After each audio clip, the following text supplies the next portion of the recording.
right, welcome back, members of the jury. We are now ready to proceed with the trial and with opening statements. Do we have an opening statement on behalf of the state?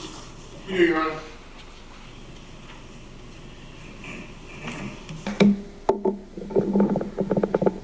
Ladies and gentlemen, good afternoon. Again, my name is Norris Lewis. I am the Assistant District Attorney assigned to this division here.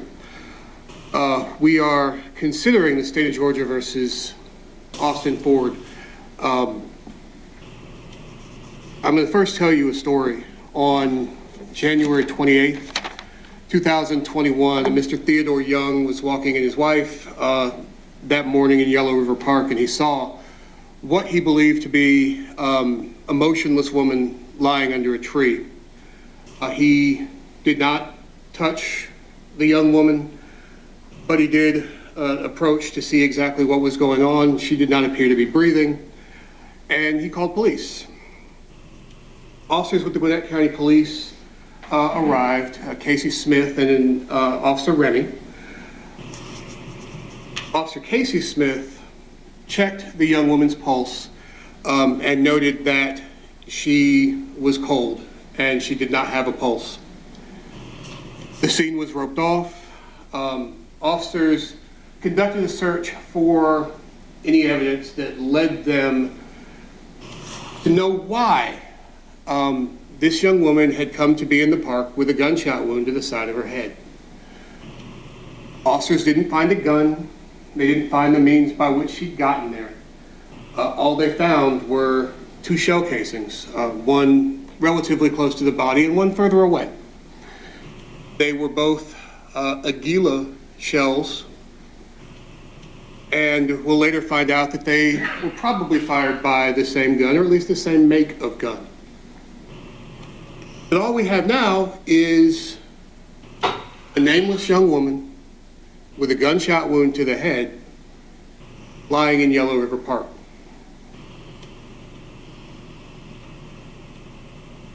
Photos were taken of the scene. The scene was processed as crime scenes are. Photos were taken of the young woman's tattoos. And ultimately that was how her family was able to identify her, was by photos of her tattoos. While this process was taking place, Dr. Carol Terry with the Gwinnett County Medical Examiner's Office performed an autopsy on July 29th of 2021. She determined that the wound path of the gunshot, the single gunshot to the head of this young woman, was left to right with no frontward, backward, or upward, downward desiccation or deviation. Meaning, in short, that it entered the side of her head and literally went straight across. Dr. Terry will tell you that that shot severed this young woman's brainstem, meaning that autonomic function ceased at that moment. Once the brainstem is severed, that is it. That injury was catastrophic, and that she simply would not have been able to move as soon as that bullet passed through her brainstem. Where you are when your brainstem is severed is just where you are. She was able to determine that the muzzle of the gun was some 10 to 12 inches away from the young woman's head. Dr. Terry will testify and tell you that in her years as a medical examiner, both for Fulton and Gwinnett counties, that she has seen a number of suicides, and a large number of them where a firearm is used are very close or press contact wounds. And she'll explain how she can tell the difference between when someone puts a gun to their head and when someone is shot with a gun away from their head. At the time, on July 29th of 2021, Dr. Terry determined that the cause of death was the gunshot wound to the head, but that the manner of death was undetermined. There is a good deal of information that Dr. Terry simply did not have at the time that she was making that ruling. What she did determine is that the young woman, who is Tori Lang, Tori's head was exactly where it was when she was shot, meaning that based on Dr. Terry's observations and through her knowledge, training, and experience, she can tell that Tori Lang lay exactly where she was shot, and that she did not move based on her observations. Tori is identified that same day on the 29th, her family having recognized her tattoos, which had been put out to the public by now Sergeant David Smith. She was last seen leaving the house on the 27th without her phone. Tori left the house without her phone, as teenagers are not often wont to do, because her mother was switching the family service and she needed the phone to port the number over to the new service. So Tori left without her phone on the 27th. And that was the last time that her parents saw her. While she was missing, her parents, Teresa and Tori, called her friends. They drove around to her typical haunts, the places where they knew her to be, where they expected her to be, where they hoped to find their daughter alive. Among the friends that they called was this defendant, Austin Ford.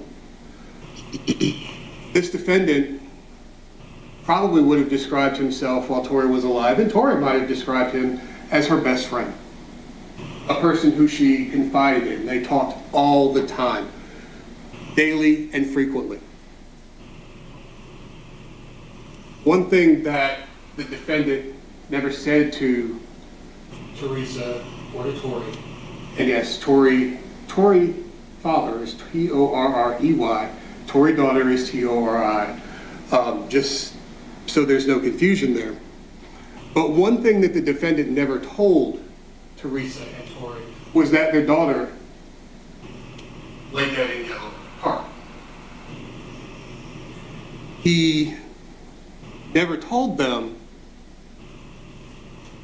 anything about her whereabouts, acted as if he didn't know, acted as if he was looking for her himself. And Teresa will tell you about what contact she had with the defendant after their daughter, before their daughter was found and after their daughter was found dead.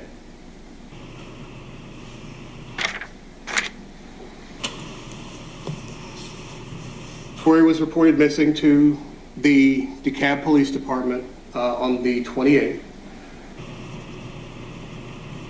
Teresa also noticed that her Sig Sauer P365, which is a small semi-automatic subcompact handgun that she normally kept by her bedstand, was missing. She also reported that missing to the DeKalb Police Department. In the days following Tori's discovery, Detective, now Sergeant Smith, spoke with this defendant by telephone. Told Detective Smith that he was looking for Tori all day on the 27th, trying to get his wallet back. He told Sergeant Smith that Tori asked him to kill her, that she had a gun in the car, and he saw it when he saw the sights of the gun between the seats of her Nissan Versa, a blue Nissan Versa that belonged to her grandmother, Tanya Lang.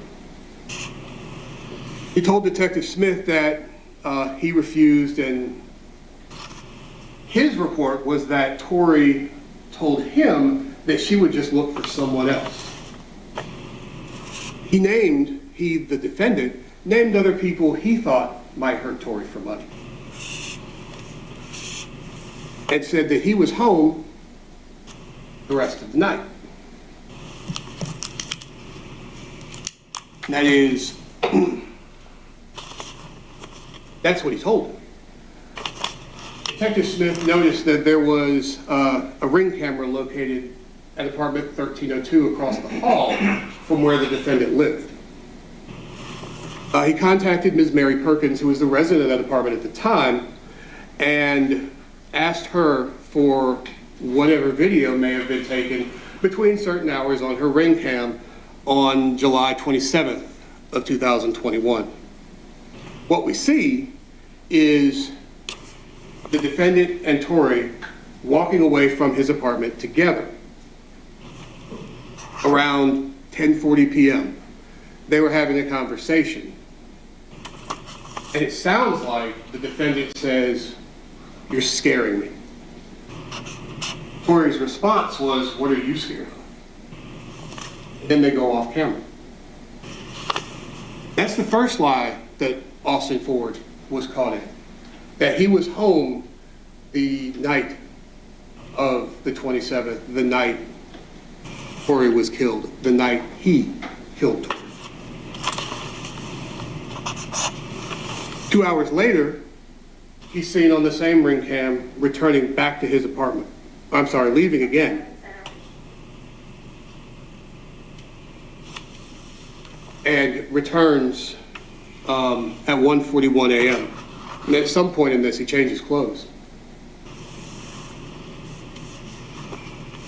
The two shell casings at the scene were, at this point, determined to have come from the same gun and were consistent with markings made by a Sig Sauer P365. On August 1st of 2021, Tori's Nissan Versa is located. It is found in a nature preserve in DeKalb County, burned to the frame. There is little left in the car, little left of the car, except for the frame, and everything else is essentially ash.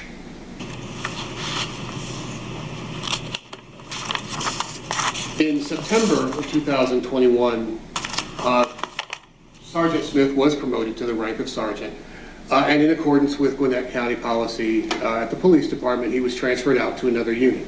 It's not uncommon, it's not unusual, it's just kind of how police work. The case was reassigned to Detective Angela Carter.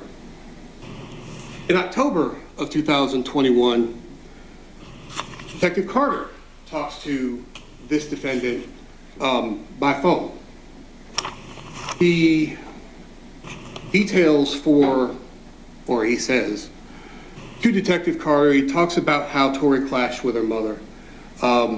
He added that she had showed up unexpectedly at his house, and that she came by his house twice. This was not something that he had previously told Sergeant Smith. Told Detective Carter that he saw her the third time. She said, she talked about wanting to not be here anymore, and that she spoke of suicide often.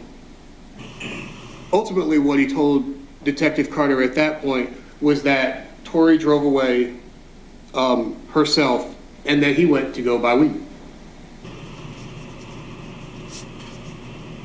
So, at this point, your best friend, who you know has a gun, who you say is talking about not wanting to be here, and talking about suicide, your response is to let her drive away and go buy some weed.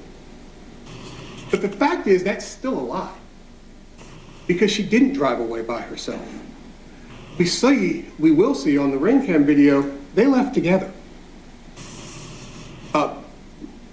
Detective Carter does a search warrant for cell phone records and Gmail records. Now, it doesn't give what sometimes we think a cell phone record will give, which means my cell phone, if it were in my pocket, I think I left it over there, will not show me pacing around this courtroom. The location shown by a cell phone is not that accurate. But what Detective Carter was able to see is what tower that cell phone was hitting, and what's called an azimuth, which points to where it was, what direction from the tower it was. It also shows what his calls were in the 11 o'clock hour, what calls came and were not answered, and what calls were made. During the 11 o'clock hour, there was a period where the same number called the defendant 5 times. It wasn't answered and the phone wasn't pinging off the tower. All that is before 11:47 p.m., which we will find out from Dr. Terry is around the time, based on her observations, her training, her knowledge, her experience as a medical examiner for a number of years, that Tori expired in the 11 o'clock hour on July 27th. We see then a series of phone calls to the number that had called 5 times unanswered. 3 phone calls are made to that number. In January of 2022, Detective Carter contacts the defendant again, and it's best described as that he's being cagey. He doesn't meet with her, kind of puts her off, and generally doesn't add anything. Detective Carter receives the Gmail records and the location history, because frankly, Google tells on you. His location history puts him at North DeShong Road and Aniston Road, which is near Yellow River Park, at 11:05 p.m. The time frame between when he was last seen and the time where he was is simply too short for him to have walked. As far as anyone knows, the defendant didn't have a car and frankly relied on Tori to take him from place to place from time to time. But where we know he was from the ring cam video and where we know his cell phone was at 11:05 p.m., he could not have walked that distance in that time. In March, on the 29th of 2022, Detective Carter interviews the defendant in person. He is confronted with the knowledge about his lies, of his whereabouts and time frame. And ultimately, he admits that he was in the park with Tori. He tells Detective Carter that while standing and holding the gun, she simply suddenly raised it to her head, shot herself, and fell.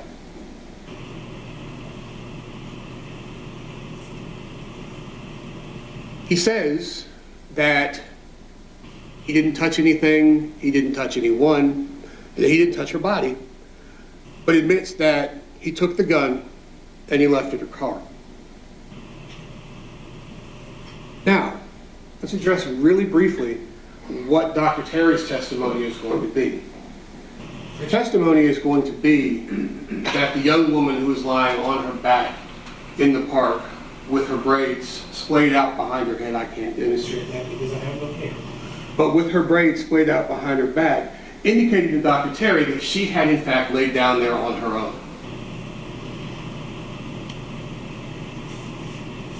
There was no indication from the scene that she had been moved or that she moved herself. It appears from Dr. Terry's observations that she was in that position when she was shot, which is simply not what the defendant just told Detective Carter. Claimed that because he was scared, he took the gun, threw it in a pond somewhere in DeKalb County, and he took her car and gave it to someone, but doesn't know how it came to be in a nature preserve burned at the frame.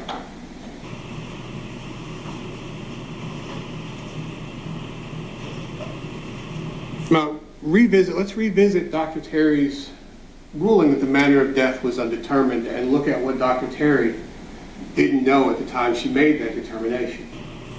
She didn't know who Austin Ford was. She didn't know about Austin Ford's efforts to cover up and conceal Tori Lang's death, and to cover up and conceal his involvement in Tori Lang's death. What you'll learn is that it borders on impossible for a person to shoot themselves in the manner in which Tori was shot with their own hand. And I say borders on impossible because it's not completely impossible. But the chances of it happening are infinitesimal. The chances of Tori dying the way the defendant claims are zero. Dr. Terry didn't see the ring video with the defendant and Tori together. Taken all together, those things leave no reasonable doubt that this defendant had a hand in Tori's death. Now, I'll tell you that what's not clear and what comes primarily from the defendant's mouth is that this was done at Tori's request, that this was essentially a suicide. Because we don't know everything, because we can't know everything, there is no way to know whether or not she changed her mind at the last second. Whether or not, if in fact she was complicit in her own death, whether or not she changed her mind.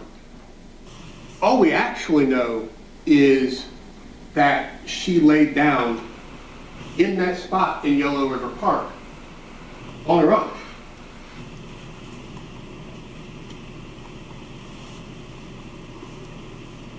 And the truth is, even if this was done at Tori's request, this defendant is authorized by no law in the state of Georgia to hold a 6-hour P365 10 to 12 inches from her head and pull the trigger, severing her brainstem and ending her life. Even if Tori was complicit, even if this was done at her request, the state will prove beyond a reasonable doubt that this is a murder. Now, I want to talk a little bit about the word murder. It is the title of the statute under which this defendant is charged. Count 1 is felony murder. When you, in the commission of a felony, cause the death of another human being, you commit the offense of murder. The term murder, used colloquially in the way we use it amongst ourselves, tends to have a more nefarious and malicious tone to it. Whereas someone seeking to cause harm to someone because of anger or rage, seeking profit. But that's not part of the law in the state of Georgia. The way the state of Georgia in this statute uses that term, a murder is simply the unlawful killing of another human being during the commission of a felony. If you put your hand on a 6-hour P365 and hold it 10 to 12 inches from your best friend's head, even if you pull the trigger yourself or you help her pull the trigger, you are committing the offense of aggravated assault with a deadly weapon because you are pointing a firearm, which is a deadly weapon, at another human being. And if you cause the death of that person, in doing that, you commit the offense of murder. So, because words are important. Words are the basis of communication. Communication is more than me simply spewing words out to you and you receiving them. It's important that we understand the same definition for each word that we use. When the state, in this case, is using the term murder, what it means is the unlawful killing of Tori Lang. I can't tell you, and there is no evidence, that there is any malice in the heart of the defendant at the time he pulls that trigger. But I can tell you that based on his actions, based on his cover-up, based on his lies, he was definitely involved in pulling that trigger. He was definitely part of the plan, or a plan, to end Tori's life. Tori did not do this alone. There will be testimony that there was blood transfer on Tori's thigh, and what that blood transfer means. Dr. Terry will tell you that after Tori was shot, Tori wasn't going anywhere. That could only have been done by another person. It seems absurd to say so, but Tori didn't move that firearm from the scene of her death.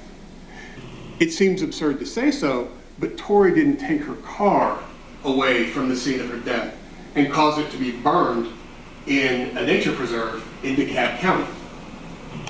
Tori wasn't alone.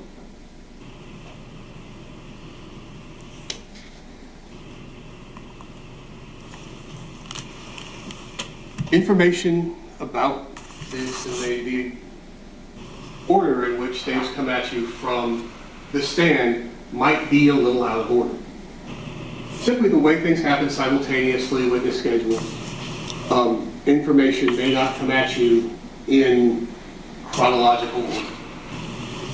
But I do ask that you keep your minds open, you listen carefully to what each witness has to say, and you wait until the evidence is concluded to put it all together.